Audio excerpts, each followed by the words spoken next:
Kaunas University of Technology, and I will chair the section 2B, System Engineering, Computer Technology.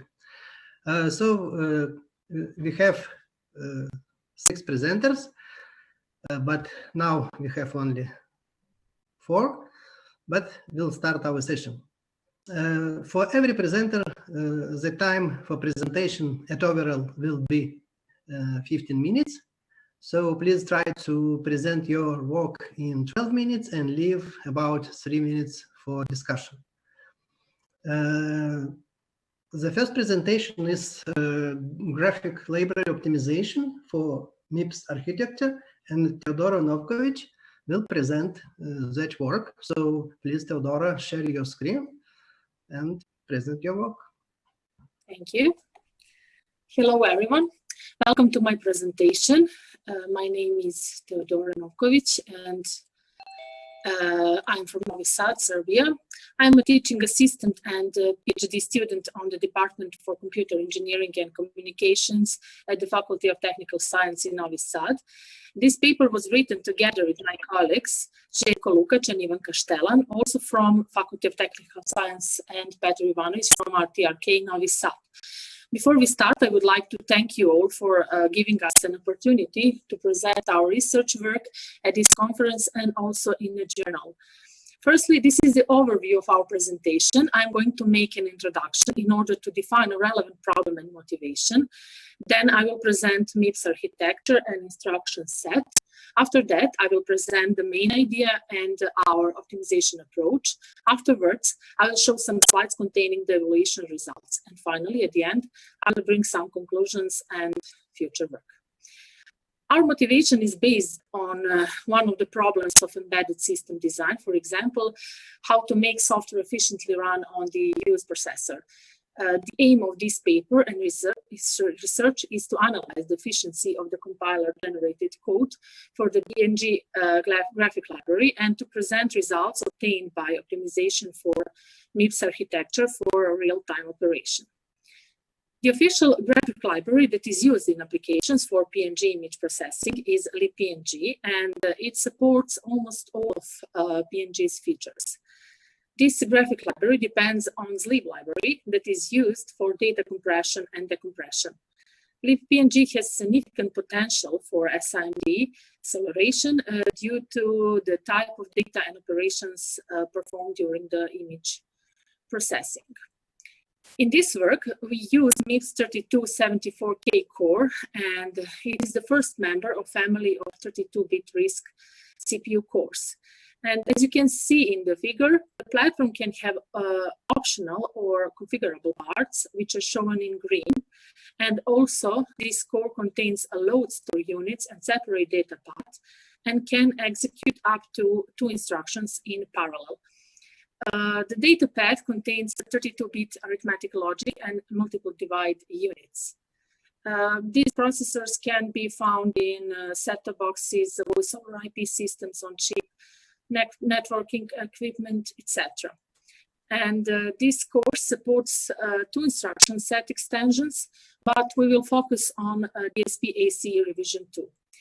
This instruction set is used to optimize the performance of signal processing and multimedia applications, and has computational support for fractional data types, SIMD, saturation, and other operations commonly used in DSP applications. The MIPS 32 DSP-AC instructions can be classified depending on the implemented function, as you can see in this table. Some of these instructions do 2 or 4 math operations at once and can be recognized by names that include .ph or .qb. First phase of our work was to find the bottlenecks of the PNG graphic library, and this involves analyzing of the existing code, data structure, profiling analysis, and executing all existing tests before optimizing the code. We used following steps to do graphic library optimization. Firstly, we did software model partition and performance estimation in C. In this step, we examined the underlying data types that the program operates. For example, how many bits are there in a single data element, and can multiple data elements be packed into a 32-bit register for SIMD data types. Afterwards, we worked on performance analysis, better known as profiling. This analysis identifies parts of the program that are suitable for optimization, both of execution speed and memory usage. It is necessary to know which parts of the software solution are most often executed, because there is no point to do some optimization of routines that are rarely executed. Performance analysis shows the number of processor cycles required for each function, thus calculating its occupancy. We used OProfile tool for profiling analysis and to find functions that take the most time across the whole system. This is an open source project that includes a statistical profiler for Linux systems. In this work, we used GCC compiler on Linux operating system to translate the libpng graphic library and run on MIPS architecture. This compiler provides options like MDSP and MDSPR2 that enable the availability of revision 1 or revision 2 MIPS DSP-AC instructions. There are a few methods of utilizing the MIPS DSP-AC that are supported by the GCC GNU assembler for MIPS course, and we use some of them. Firstly, we try to use auto-vectorization using the specific compilation flags like MDSPR2, O3, and EL for Greenlandian. The advantage of auto-vectorization is that the compiler can recognize scalar variables in order to utilize SIMD instructions automatically. Unfortunately, this method failed to get good results for all routines, so we decided for handwriting and inline assembly. Using the inline assembly can reduce the number of instructions required to be executed by the processor, and it is possible to do partial optimization for speed critical section of code. It is generally necessary to make modifications to the program structure, data structure, as well as to do loop unrolling in order to prepare the original code for vectorization and optimization. In order to do better optimizations of routines, a few specific and important tips and rules need to be followed. It is necessary to know the basic latencies of instructions and also usage of out-of-order execution, which can automatically reorder instruction to more efficiently pair up instruction for parallel execution. It is important to know that the MIPS CPUs cannot deliver loaded data to the immediately following instruction without a delay. And also, instruction following a branch is always executed. Also, there are special forms of branches called branch likely, which execute the branch delay slot instruction only when the branch is taken. All of these tips and rules were used to reduce program and data space and to rearrange data space by manually modification of the assembly code. Regarding optimizations, our goal was to reduce the number of memory accesses and to do as many operations as possible in parallel to get the best results. This is derived by taking 32-bit value from memory instead of taking 8-bit or 16-bit values. And compared to the original software solution, they avoid unnecessary memory access up to 8 times within a single loop pass. We analyzed the original source code with an object dump tool that generates assembler code from the source C code. And in this step, we identified where the delays occur in existing the instructions. In addition, instructions with the greatest delay were placed at the beginning of the assembler block, and after these instructions, we set other instructions that could be executed in parallel. The loading of coefficients and constants is done outside the loop, avoiding additional memory access. The processing of most routines is based on computing with 8-bit data. And as you can see in this example, we used these instructions for data packing, and then we can handle 4 pixels in one pass. And finally, results of these optimizations were obtained by measuring the performance of the graphic library using test programs developed by the authors of the libpng graphic library. Tests generally do some conversions between PNG and other image formats.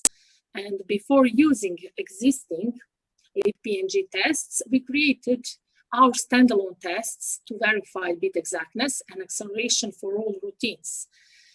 These tests have shown that optimized routines give bit exactness outputs for same inputs and acceleration of about from 35% to 80% depending on the optimized routines. After that, we used existing tests that check outputs bit exactness after image processing and have time execution measurements that is done in terms of seconds. By comparing results, we can see a significant improvement for each optimized routines as shown in table. And finally, we could say that the libpng library optimization for MIPS architecture described in this paper shows satisfactory results. In the meantime, we worked on optimization for Zlib library, which libpng uses for compression and decompression, and we didn't get satisfactory results for the MIPS DSPAC instruction set.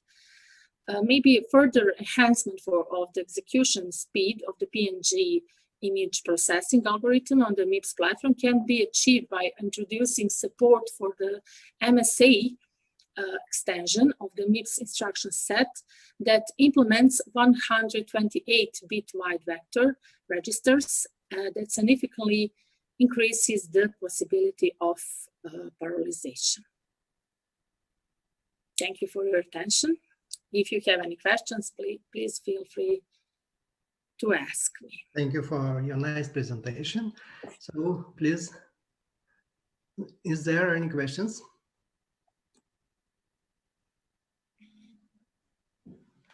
Don't forget to unmute your microphone if you want to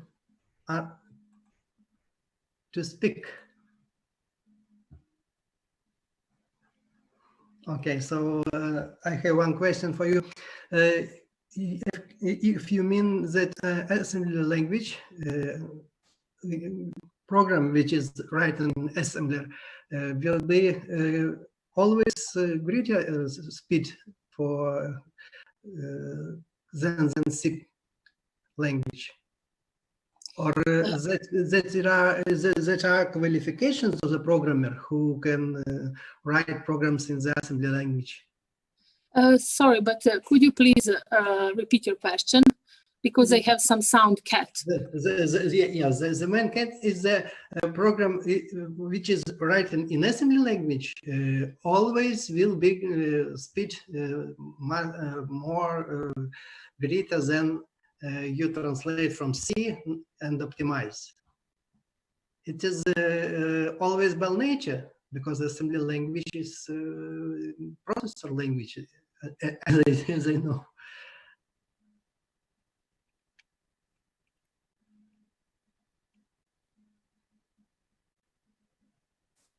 Oh, no. Sorry, could you please repeat your question? You compared C language program with assembler inline or okay. or assembler at all. Yes. Okay. Yes. And my question is, when you compare such programs, as I hope, assembler program always will be better than writing in C. Yes, of course. Assembler program is always better than higher level language like C, and you can with your compiler you can get you can always get assembler code, but with our optimization, you can get better results and better optimization. So you proposed optimization is better than a programmer will write program in assembler. Yes? Yes, of course. Okay, thank you. Are there any questions? So thank you for your presentation. Thank you very much. Stop share your screen and Okay. second presenter presents presentation. Just to... Okay, thank you. So the next presentation in our section is resource allocation techniques in cloud computing, a review and future direction. Presenter Muhammad Faraz Manzoor. As I can see, he is not arrived. Hello, everyone. Hello. Okay. Hello. So please share your screen and start your presentation. Just give me a minute. Yes, we are hearing you. Please share your screen and start your presentation. You have 15 minutes. Actually, I was expecting the meeting at 2:30 Pakistan Standard Time. Share your screen, please. Yes, We do not see your presentation. In Zoom, green yes. button. Can you see now? No. Select. Just give me a minute. Yes. Where are your presentation?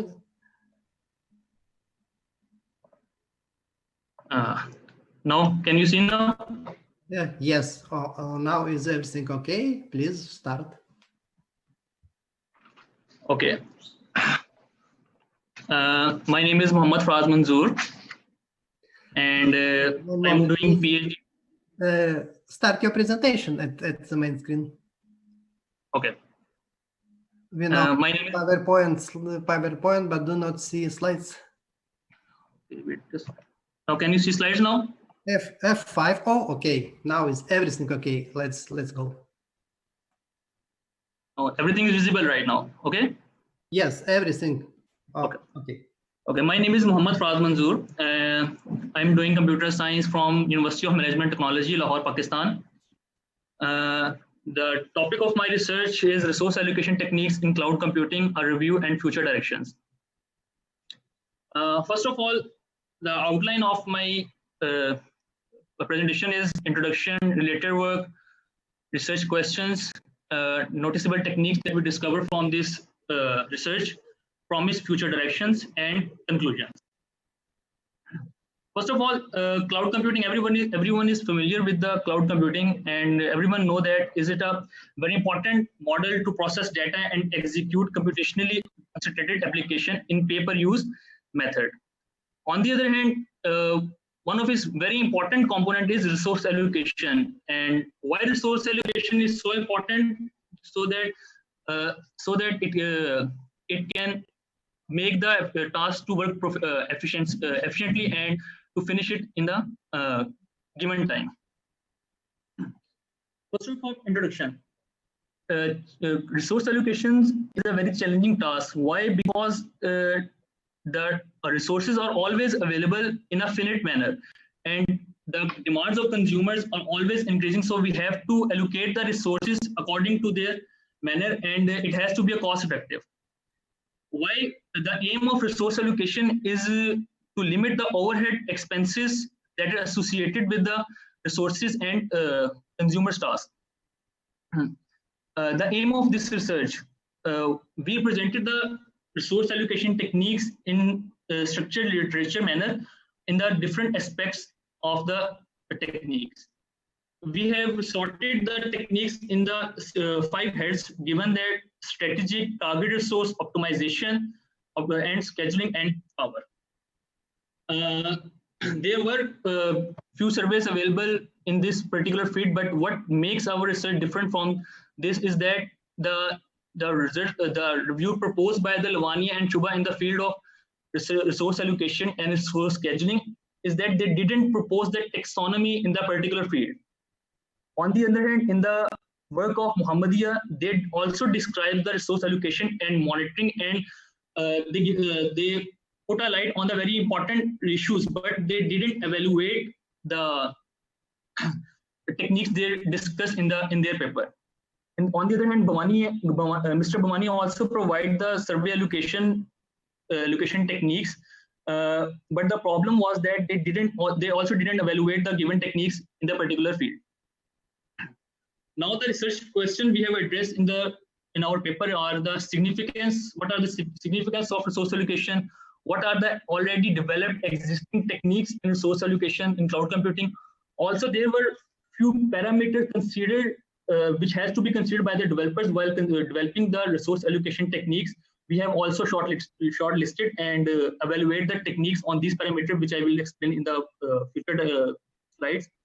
And the future direction we have found in the literature.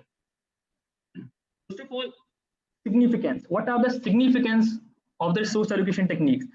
According to us, that we have found in the literature that resources are allocated to the tasks required by the consumer so that these tasks are finished proficiently.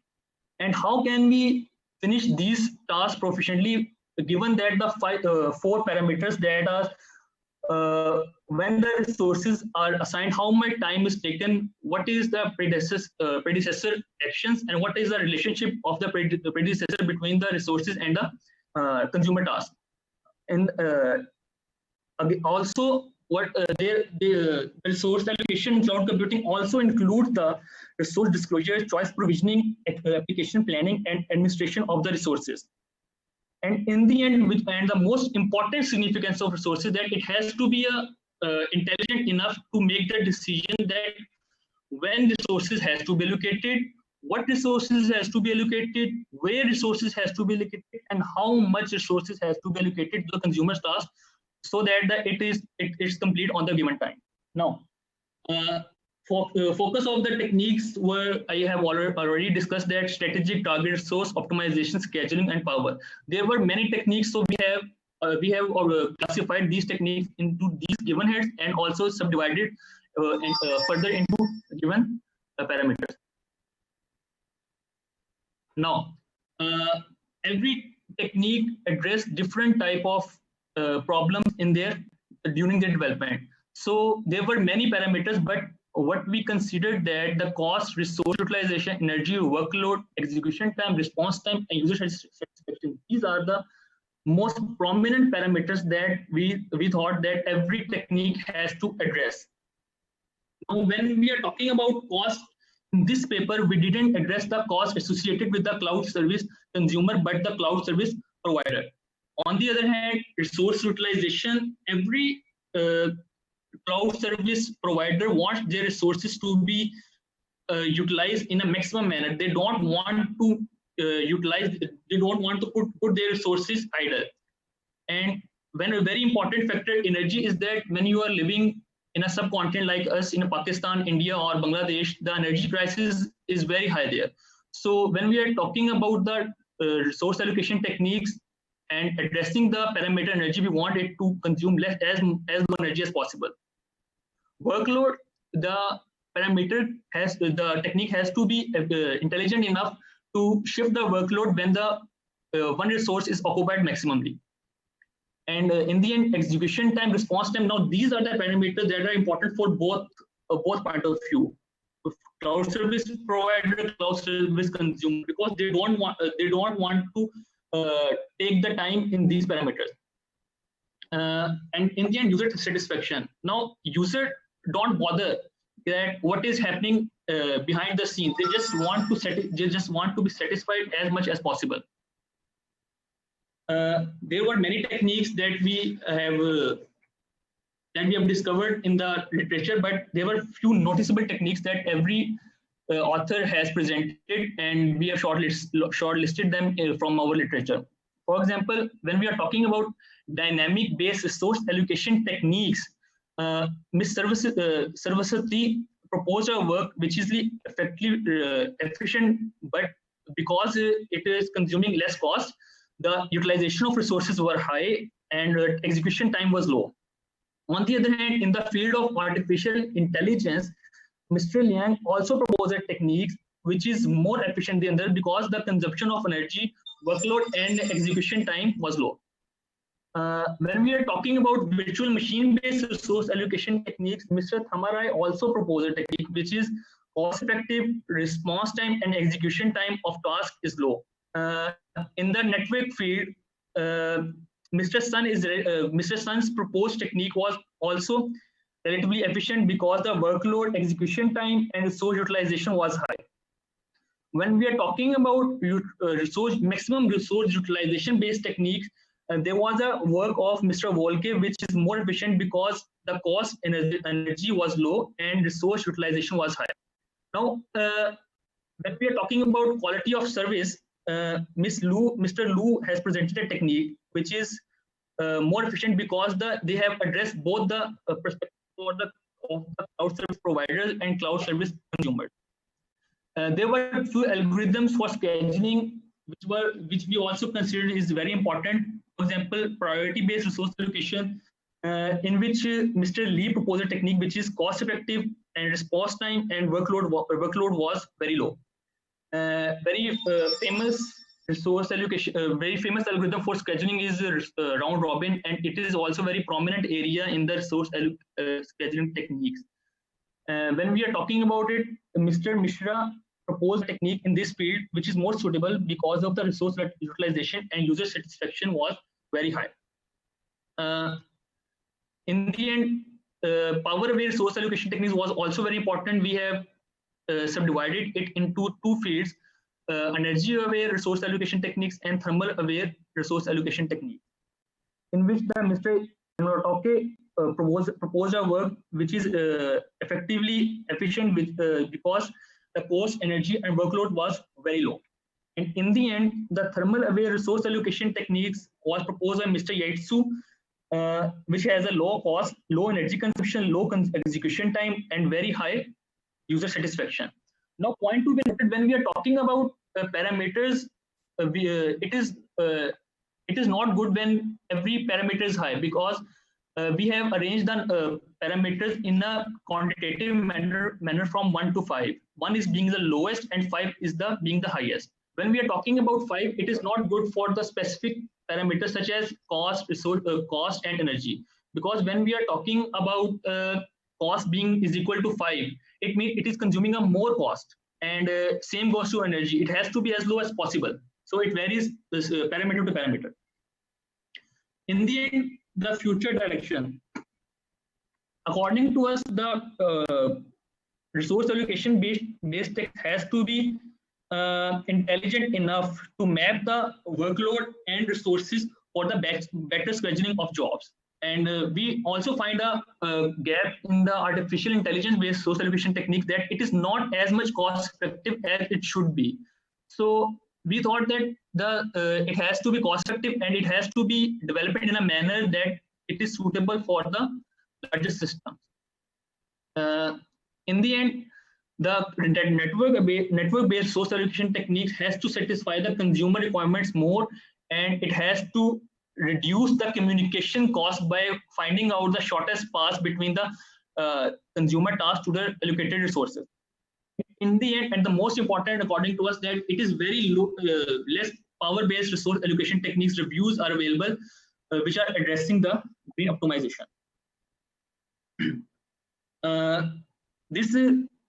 In this research, we conclude that every resource allocation technique has to meet the suitable criteria, and those suitable criteria we have already discussed in this paper, that it has to address the cost, energy, response time, execution time, workload, resource utilization, and service level agreement between both cloud service consumer and cloud service providers.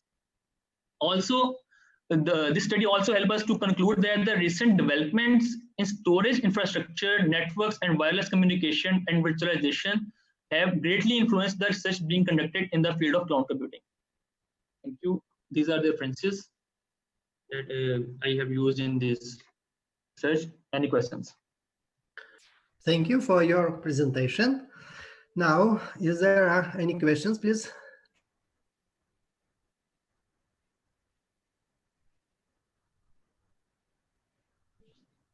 could you show one slide conclusion before that? Sorry? Could you open a slide before that conclusion? One, yes, future direction. I want to, my question is, if you want to satisfy the consumer requirements and Yes. also reduce the communication cost, I see that how you will try to satisfy that two requirements. As it already as it is already labeled under the future direction, so I think it is the work for the future. And as long I am the PhD candidate and my comprehensive is just pending because of the pandemic, so I will definitely work on that. Oh, okay, thank you. More questions? Don't forget unmute your microphone if you want to ask question. Is there any question? No? Oh, so thank you for your presentation. Stop sharing your screen, please. Okay. Okay. The second presentation is technical threat intelligence analytics, what and how to visualize for analytic process. And I will make that presentation. I will share my screen.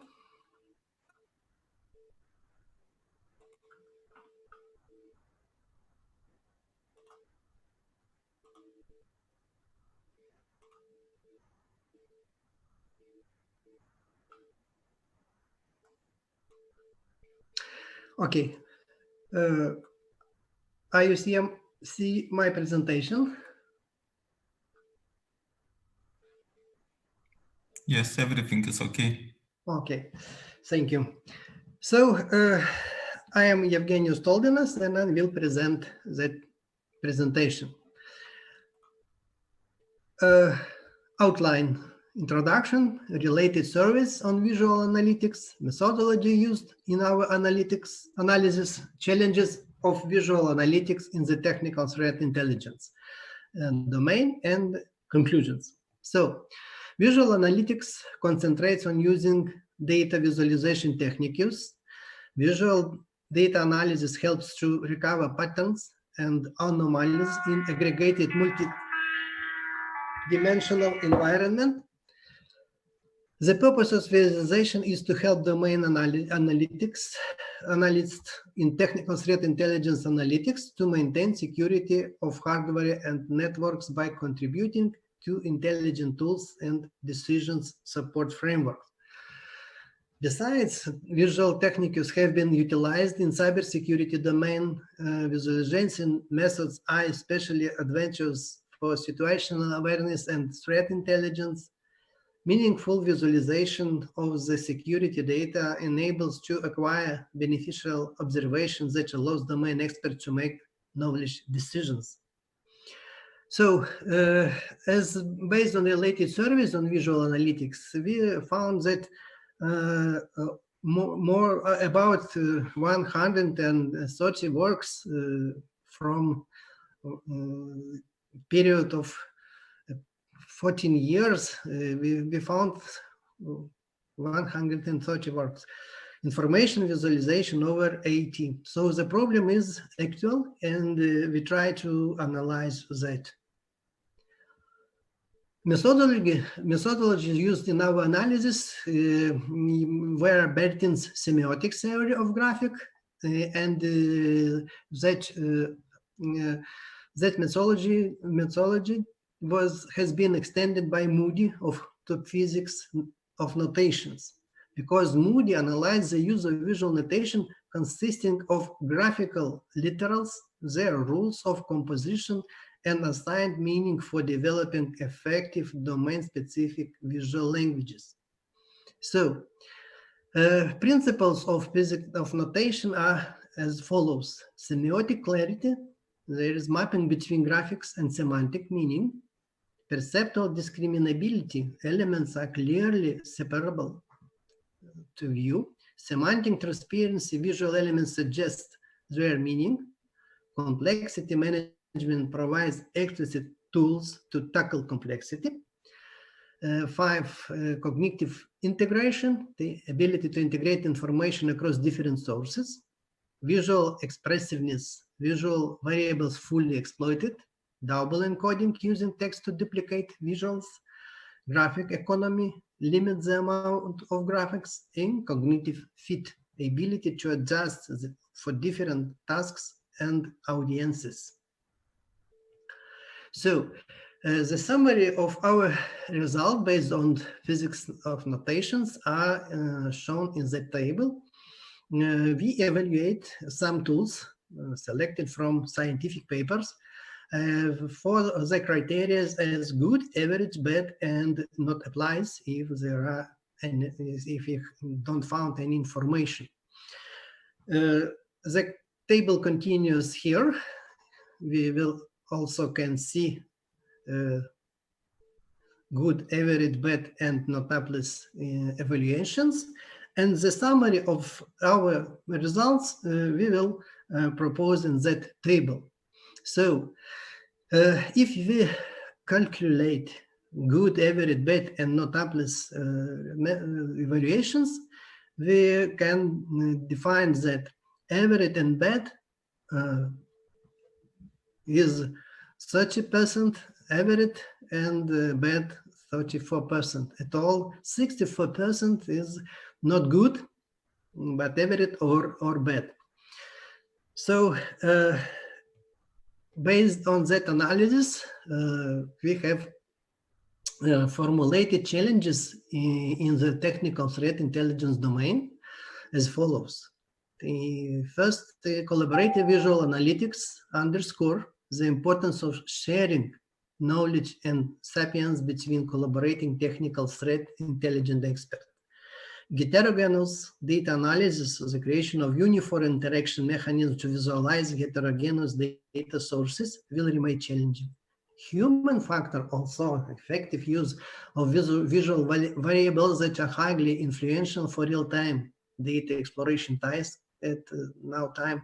Privacy, visualization tools should guarantee the privacy of the user, reliability, threat and technical threat intelligence domain visually, which is essential in guaranteeing reliability and trust in visual analytics and decision support. Report generation is also challenge because report generation can provide interesting views into interesting patterns of knowledge discovered by threat intelligence analytics.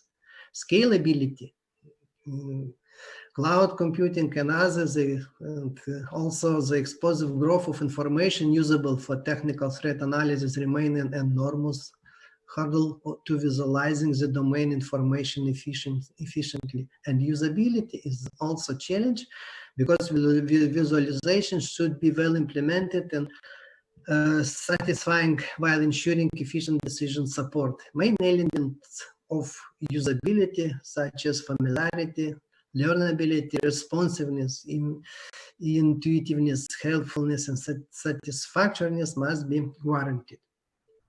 So in that table, we show some of strength and weakness of techniques used for visualization for some elements that are widely used: scatter plots, clustering, time series, tree maps, histogram, and you can see that there are for technical threat intelligence data weakness, a lot of weaknesses for that mentioned visualization elements.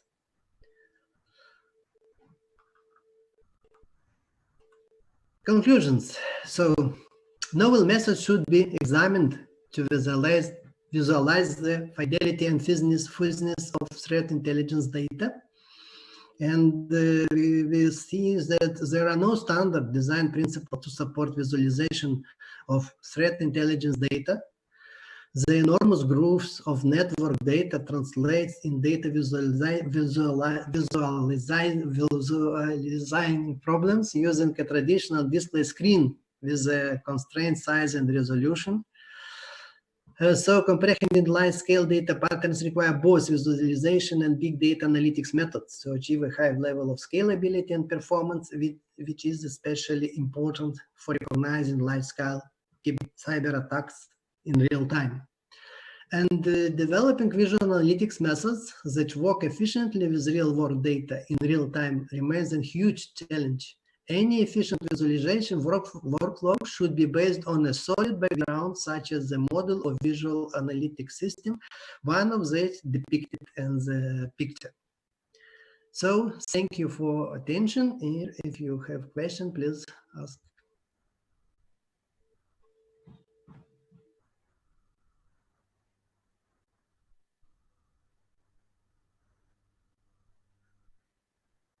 Are there any questions for me?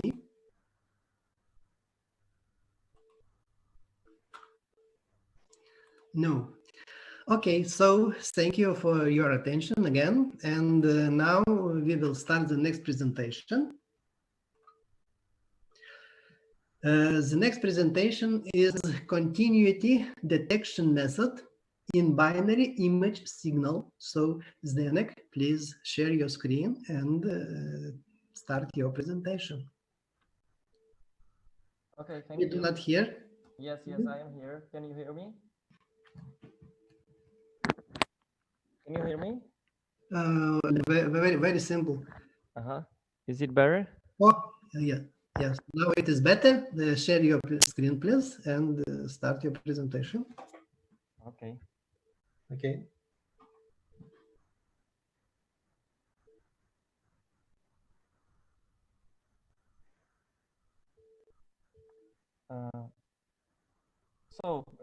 Good morning, ladies and gentlemen.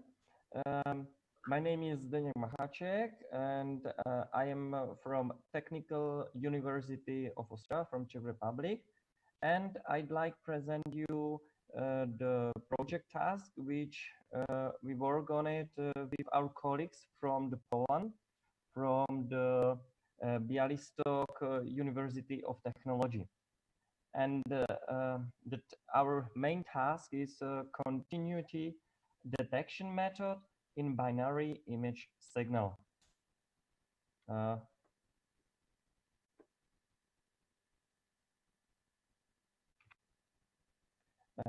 Let me say a few about our presentation outline. So the first, I like say you a few words about the project task and deal. Then I will speak about the principle of original blob method and about our innovative blob method. Then I will speak a few about our experiments, and I will show you the result from verification, and then I will assume all of information in conclusion. So the paper is focused on description of a new method, especially useful for other markering of continuities in binary image. This operation for part image recognition is known as binary large object, BLOB. Our research deal was to optimize the process for continuous area marking by another number of detecting area. This type of operation is suitable for image pattern recognition or OCR algorithm. We tested and verified method algorithms by implementation in MATLAB software. We analyze and compare innovative method with original command method in different conditions with the time dependencies and memory size consumptions. As you can see on the images, the algorithm of the original command method is based on two path principles. The reference number of each separate object detected from the image matrix is calculating according to the local discrete convolution. And this Discrete convolution is given by equations with masks. You can see them H41 or 81, and the local mass is then gradually moved to the right and down for each pixel to analyze image. During the first computation cycle, all columns of the binary image matrix with the results of the local discrete convolution are transformed to the new ordering matrix by gradually browsing. Yes, you can see the second image in the process. A necessary remarking of each continuous object is presented by because of the raw object recognition algorithm. Neighboring pixels which are recognized as objects must be remarked from the elements located lower in the object table. Of course, these remarking processes are time and memory consuming. Innovative method is based on the only one pass principal algorithm, where is continuous area represented by group of pixels with true logical values, which is progressively expanded by a local discrete convolution G, given by equation where H defines the local mass of the size for us 3 to 3 columns, 3 rows, H4 and H8. The local mask is sequentially shifted with a currently computed and analyzed pixel located in the center of it. Non-zero pixels in an actually computed local area are marked. The block process is repeated for all marked pixels in the image, expanding a continuous area. Yes, on the right side, you can see then the result. Right here, you can see the principle of developed algorithm, and it's proceed to the next pixel element when the pixel element in the binary image matrix is equal to the logical false value. The algorithm increases the order number, and the algorithm assigns the number to the pixel element when the pixel element in the binary image matrix is equal to the logical value, the true. Yes. After this process, the pixel element is marked and all neighboring points are saved in the stack. First in, first out.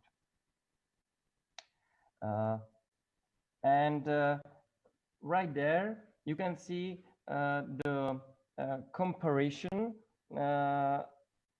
which was executed on the two sets on the binary images. Right here, you can see the first set. It's a testing on the changing size of the testing imaging. Yes, there was is presenting the verification of the process's time consumption consumed depending on the size of the object area in the testing image. The testing set of images is represented by only one continuous area with the same relative complexity, but with different object area size. The obtained results show that the innovative method algorithm is fastest compared to the original classical method algorithm depending on the object area size. On the other hand, you can see right here the obtained results, which show that the innovative method algorithm is much more memory size consuming compared to the original classical algorithm, depending on the object area size. Yes. And there is the other verification. It's about the time consuming depending on the number of the object area in the tested image.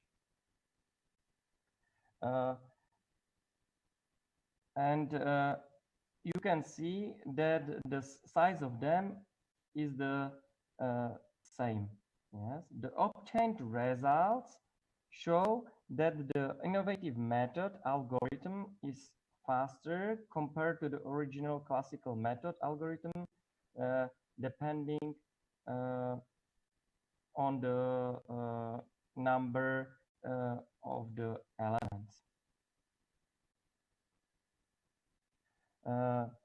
In the other verification, we focus to memory size, the detection, and the obtained results show that the innovative method algorithm is constantly less memory size consuming in comparison to the original classical method algorithm. Yes, there is the different axes for each of them. So what's necessary to say as conclusion, the innovative blob method is more efficient solution in terms of the processing speed and more efficient for memory saving. If we will speak about the time consuming blob method verification by different object area size is 8 milliseconds faster, more than 20% time saving. On the other hand, the memory consuming verification,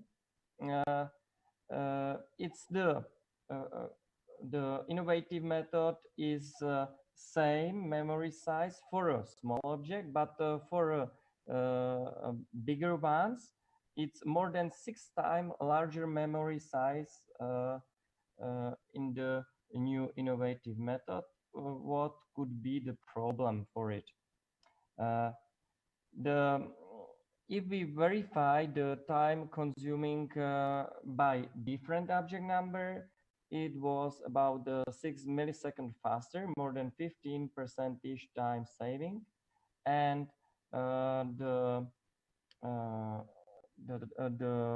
memory size consuming was the approximately 3 times larger memory size for a new method if we recognize only one object, but if we recognize maximal 28 objects would be tested, it's approximately 9 times smaller memory size consuming.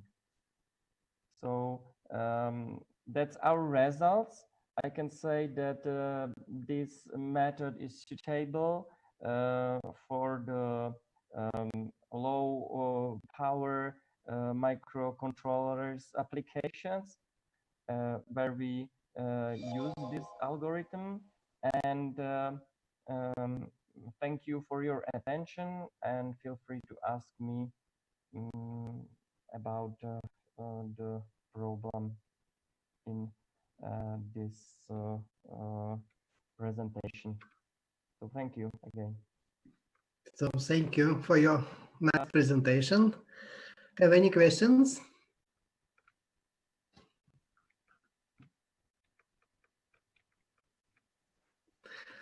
So I have one question for you. Intel and AMD processors use stack last in first out. If you using for your method instead of FIFO-LIFO, maybe it's, you can get better result or no? Yes, we not tested yet, but it's very good questions for the next our research for testing and compare these two methods. Yes, possible methods. Yeah, it will be very interesting because LIFO is supported by processors of FIFA node. But if you take AMD another processors that support LIFO and FIFA, you can compare the results. Okay, okay. Thank you very much. Thank you for your answers. Is there any questions?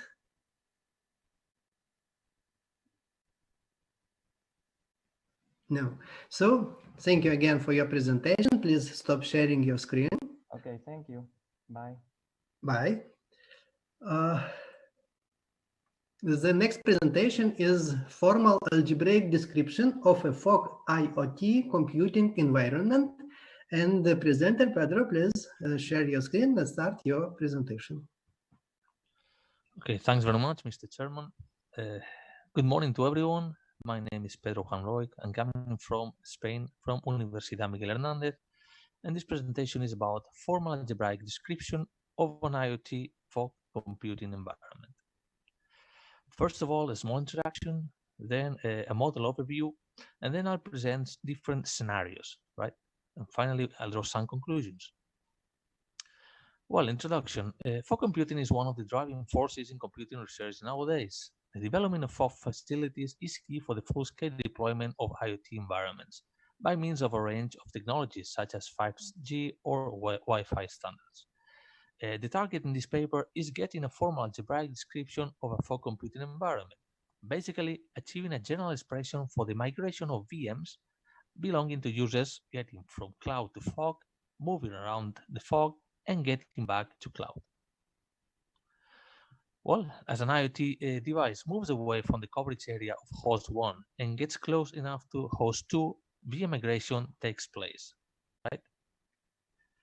Well, as per the model overview, fog computing environment composed by a number of facilities considered as building blocks, aimed at hosting VMs associated with clients within the coverage range of the proposed fog domain.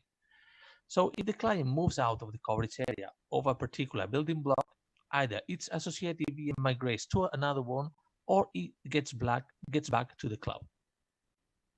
For simplicity purposes, a linear setup is going to be considered, and also to keep it simple, client may only access the fog environments from the first block. Well, each building block will have a common structure, only one entry path coming from the previous block, only one exit path going to the next block, and one exit path going straight to the cloud. And we are just presenting two exceptions to consider. First, the entry path for the first block is from the cloud itself, and the last block only has one exit path going straight to the cloud.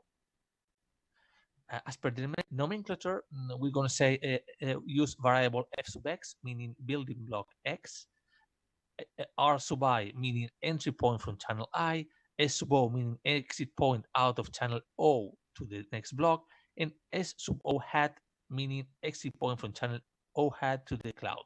And we will be considering two atomic actions, read and send, meaning read, receive a message from a channel, and send a message through a channel. And we will be using different operators. So the procedure here is going to be the 4 steps. First one, applying the expansion theorem by Besta and Klopp, then applying encapsulation operator, then applying abstraction operator, and finally compare the model, the behavior of the model with the behavior of the real system. Well, regarding the behavior of real systems, let us consider that f sub n is a string of n boxes, being each box a single building block. Each box may be empty or otherwise full with one item. Initially, boxes are empty, so just one ball may be put in. Once a box is full, you may just take one ball out. If f sub 1 is full, no new balls may get into the system, and every f sub n being full may take its ball out of the system. So the notation for the real systems are going to be x sub I, meaning I items inside the system. So taking the example of just one building block, x sub 0 will mean an empty system, and x sub 1 will mean a full system. So with this consideration, let's start with the scenarios. Let's present the first scenario, meaning one building block. Here we have the schematic diagram, right? And the behavior in this case of the real system will be just an empty box, x sub 0. And if one ball gets into the system through channel O, we'll have a full box, right? Meaning x sub 1. And this box eventually will leave the system through channel 1 hat, right? Getting back to state x sub 0. So the description of the model will be this one, meaning that in the model, an item gets into the system through channel 0 and will get out of the system through channel 1 hat. Here we have the mathematical expression. And the finite state diagram will be like this, right? We have the empty system here. If an item gets into the system, here we have the full system with the item here, right? And if this item leaves the system, we'll come back to the empty system here. So comparing the external behavior of the real system, there we have, and the behavior of the model system, here we have, it may be seen that those entities are equivalent, right? So they perform the same operations. So it is clear that they both are rooted branching dissimilar. Hence, the model gets verified. Well, let's go for the next scenario, meaning two building block scenario. Here we have this schematic diagram and the behavior of the real system. Let's take an empty box like this, x sub 0. If one item gets into the system through channel 0, we'll have x sub 1, meaning one ball into the box, right? This ball may get out of the system, out of the box through channel 1 hat, or another new ball might get into the system through channel 0, meaning x sub 2, meaning two boxes, meaning two balls into the box, right? And at this stage, it is only possible that one ball gets out of the system through channel 1 hat or through channel 2 hat. So the description of the model, we're going to separate entity F1 and entity F2, or meaning block F1, block F2. So for block F1, just if an item gets into the system through channel 0, it may go to the next building block through channel 1, or it may leave the system through channel 1 hat. And for entity F2, if a new item gets into F2 through channel 1, it may eventually leave the system through channel 2 hat, right? So here we have the finite state diagram, right? At the beginning, there are no items into the system. If one item gets through channel 0, here we have the item, right? This item might move through from F sub 1 to F sub 2. Here we go. Here we have it. And it leaves space for a new item to get into the system. So here we have two items into the system. The thing here is that we have 4 internal states, 1, 2, 3, and 4, but externally we only have 3 of 1, 2, and 3. Why? Because if we have a look at these 2 states, externally are the same, because externally there is just one item into the system, right? It doesn't matter where it is, in which box it is, right? So we're going to consider just a canonical representative of the state x1, considering just the one where the item is rightmost, right? Because it leaves free space for a new incoming item. So with this consideration, comparing the external behavior of the real system and the behavior of the model system, it is clear that they are both rooted branching dissimilar. Hence, the model gets verified. Something similar happens with the 3 building block scenario, right? The behavior of the real system, here we have it, right? Just with new items coming through channel 0, and all the items just leaving through either channel 1 or 1 hat, 2 hat, or 3 hat. So there we have the description of the model, the finite state diagram, there we have it, right? New items coming in, and the items just leaving the system this way. So comparing the external behavior of the real system and the behavior of the model system, it is also clear that they are both rooted branching similar. Here, hence, the model gets verified. And finally, let's go for the general scenario, meaning any building block scenario, right? There we have it. And the number of possible states in this system goes from 0 to n, meaning external states, right? This is, there are n plus 1 states in all. coming from the one having no items inside all the way to the one being full of items. So for each of those states, there is a number of equivalent expressions denoting all possible combinations along all available building blocks, meaning just all the possible internal states equivalent to one external state, right? And those are given by the ith row, and the jth column of the Pascal triangle. If we take, for example, the second row, meaning the two building blocks, we have three external states, meaning the number of cells within that row, 1, 2, and 3, and just for the zero internal state, there is just one possible internal state. For the external state of just one, there are two combinations, right? And for the external state of 2, we have just one combination, right? So in this case, 3 logic rules may be spotted in the cases presented so far. For example, new item coming into the system. So if a new item comes into the system, it just gets attached to the first building block, right? Another logic rule may be in an item passing from one block to another one, right? So we have one item in one block, it will pass to the block I+1, to the next following block, right? And the other logic rule is an existing item going out of the system, right? If we have an item into the system in position I, it may leave the system, right? So there is no item in that position into the system. So taking that into consideration, after applying all the operators considered above, the relationship among all possible states and the number of items into the system goes like this, right? This is all equivalent, right? The external behavior of the real model and the external behavior of the model itself, right? So it is clear that they are both routine branching similar. Hence, the model gets verified.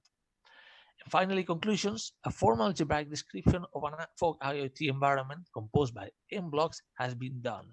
The study has been carried out in an incremental manner, going from a system from 1, 2, and 3 blocks in order to induce a general expression for n blocks. In all cases, specification of the model has been undertaken, and in turn, verification has been achieved by proving that the external behavior of the real system and the model are routine branching similar, which has been done in all cases. So this is it. Thank you for your attention. And if you have any questions, please ask. So thank you for your interesting presentation. Thank you. It's very interesting also. So please have any questions?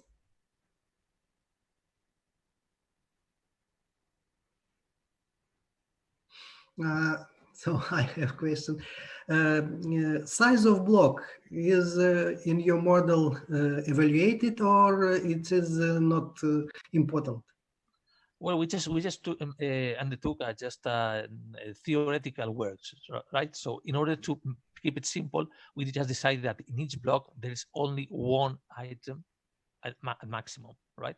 So we could say that, for example, a maximum of n, let's say a maximum of 10, 20, but the results would be basically the same. So just in order to make the right calculations and to keep it simple, we just decided that there is just one item at best, but it could be anyone, but right? With any other maximum capacity, the results will be the same.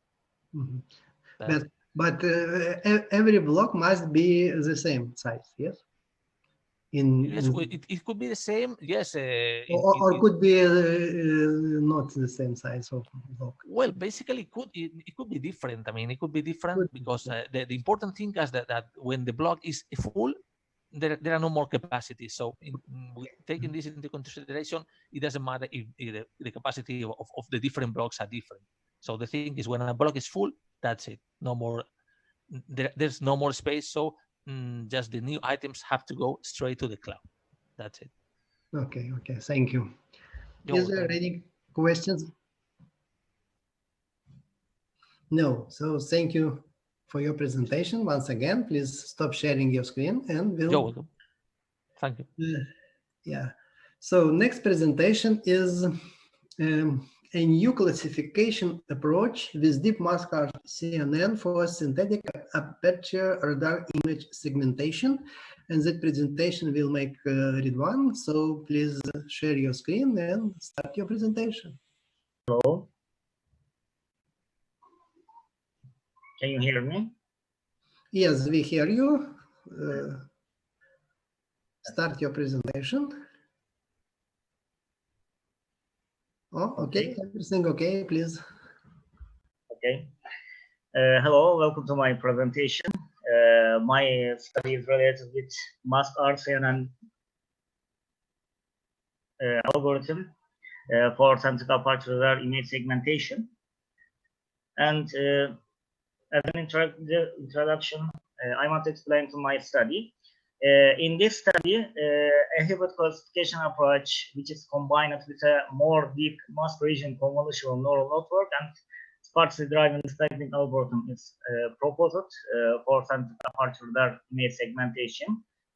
Firstly, we evaluated the SVD algorithm for the initial step, and then we combined to this algorithm with mask RCNN, and we evaluated a hybrid classification approach for image segmentation for synthetic aperture radar images.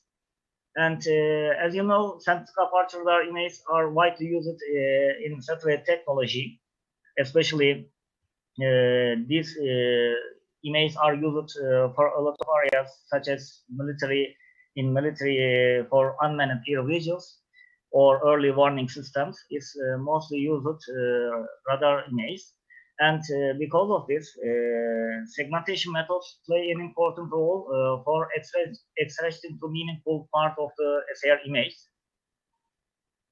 And SAR images have a high quality resolution and complexity, and because of this, separating to these meaningful parts is very difficult. And this complexity is a big problem for the image segmentation. And smoothed and uncomplicated SAR images help to more quality and high accuracy segmentation. And I investigated to the literature the most effective method for the SAR image, region-based segmentation methods, and this method is very useful for the SAR image. Instead of the whole image data set is tested, the most effective method is to analyze to a sample of the part of the image. As you see in the picture, there's a river in segmentation in here, and it is just the river fields are segmented from the image, and this is a sample of the region-based segmentation. And in nowadays, convolutional neural network is a very useful deep learning architecture, and it is used for the object detection and image segmentation. And when we investigated the literature, MASC-R convolutional neural network is one of the usable segmentation methods, which is inspired by the faster R CNN algorithm in recent years. And MASC-R CNN, especially, there's a good feature in the MASC-R CNN. The instant segmentation is same field. The instant segmentation is a subfield of the semantic segmentation. Actually, what is the difference of the semantic segmentation? For example, if there is some meaningful part of the an image, the parts are divided as a whole in semantic segmentation.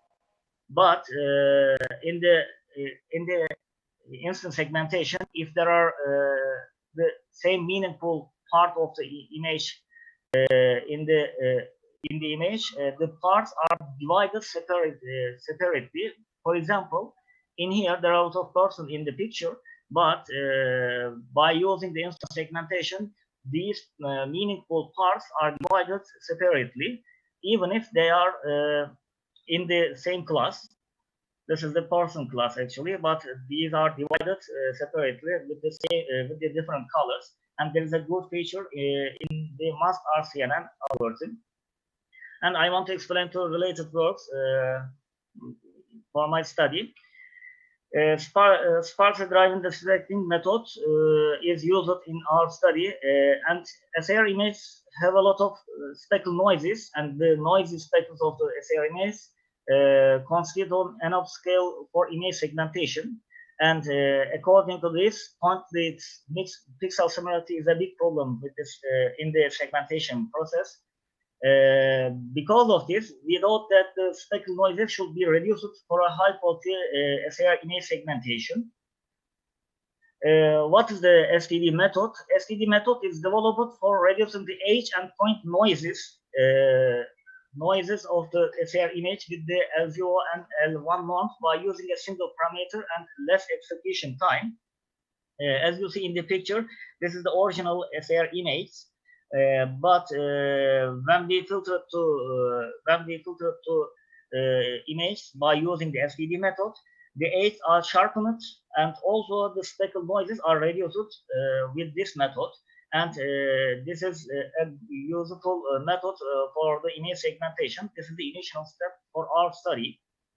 And in the M-star data, we used the M-star data set for our study. And this data set contains the 100 SAR images with the different angles of the regions. And what did we do with this data set? As an initial step and as a initial hybrid study, we prepared with a different data set by using this method, and all data images are smoothed with the STD method for a quality segmentation. As you see in this here, this is the original data set, and we filtered to all images, and we created a new data set that is called M-star STD data set. And as a graphic, this is our proposed method. Firstly, we smoothed all images, the data set image, and we created this STD database, and then we used the pre-trained backbone networks, and finally we used the mask RCNN repeatedly, and by using this deeper mask RCNN, we aim to mask RCNN reduction of the mask RCNN losses, and I will explain to the algorithm step the figure. What is the mask RCNN losses? This is actually the another aim of our study is reduction of the mask RCNN losses. For example, if you see in the picture, there's a masking losses in here. This is the first losses, and there's a bounding box loss in here. For example, this is a row segmentation, but there's a row in here, but it is not segmented with bounding box, and this is a different box losses. And also this is a classification losses. For example, this is a terrain terrain field in our study, but it is not segmented with mask RCNN. And if we reduce it to these losses, we can obtain a high quality segmentation. When we say about the algorithm steps, I told about these steps actually. We prepared the M-star STD dataset, and we created the dataset directory system for mask RCNN algorithm. And when we observed the M-star dataset, the most observed fields are forests, buildings, roads, trees, and terrain fields. And we defined up to 5 class identifier for the mask RCNN. And first, for the initial step, if it is initial step, we set to the default backbone networks such as Inception Y3 or Coco or ResNet 50. These networks we use it, and if the algorithm and we train it to this algorithm for our approach, and until a good quality segmentation, we repeat it to this process for our study by using the mask RCNN algorithm. And when we say about the mask RCNN method, the deep mask RCNN is used repeatedly until a good segmentation.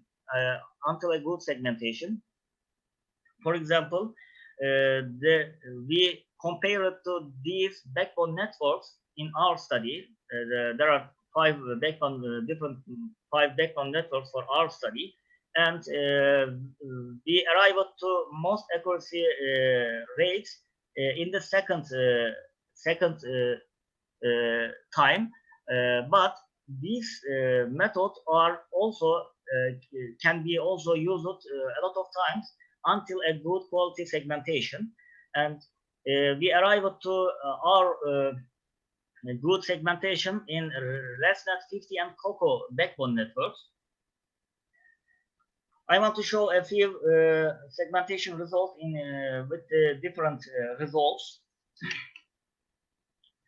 As you see in the picture, we use it and we compare it to these backbone networks in our study. Firstly, we smoothed all images with STD method, and we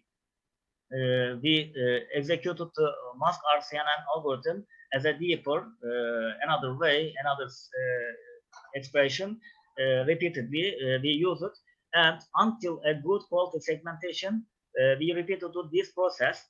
And if we compare the original image, as you see in the picture, the most quality segmentation is in ResNet 50 and Coco models. Especially the road segmentation is very good for these models, but the others, for example, the road segmentation is not enough for our study. Because of this, we arrive to this good quality segmentation in these backbone networks. And as a feature study, by using this method, we can also execute this algorithm with another SAR image datasets, firstly. And secondly, in our study, we focused on the 5 different regions because we observed the regions in the MSTAR dataset: forest, building, tree or trees, terrain or road segmentation. And because of this, these class identifiers are expanded with the different fields. For example, lakes, oceans, seas, city centers. We can extend it to these class identifiers, and this can be also made for the future work.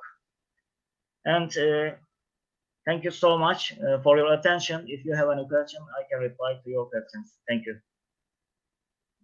Thank you for your nice presentation. So, please, questions?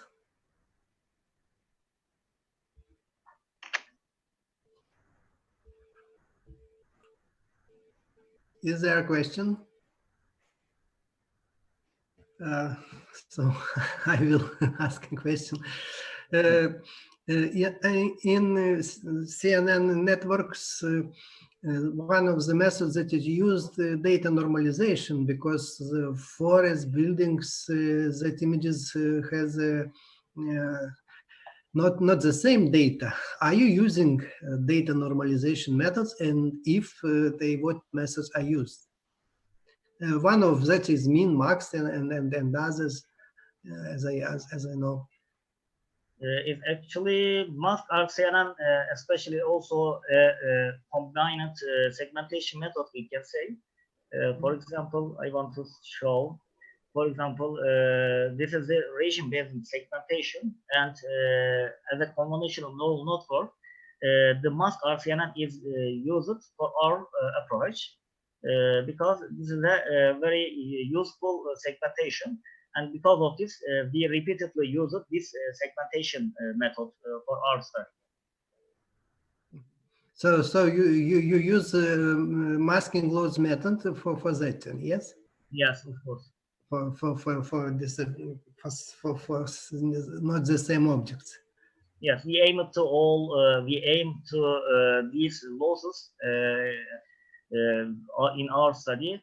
We aim to reduction of these losses. If you can reduce to these losses, we can obtain to more high quality segmentation, and because we aim process and better results, yes, in such a manner. Okay, is there questions? More questions, please?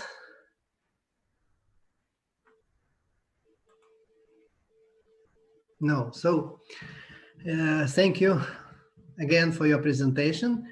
Our session now is over. Well, thanks participants for participating in electronics conference. So I will hope that we will see you next year. So thank you. Our session is over. Bye. Okay, thank you. Thank you, Mr. Chairman. Thank you. Okay. Bye. Thank you. Bye. Thank you. Bye. Bye. Bye. All. Bye bye.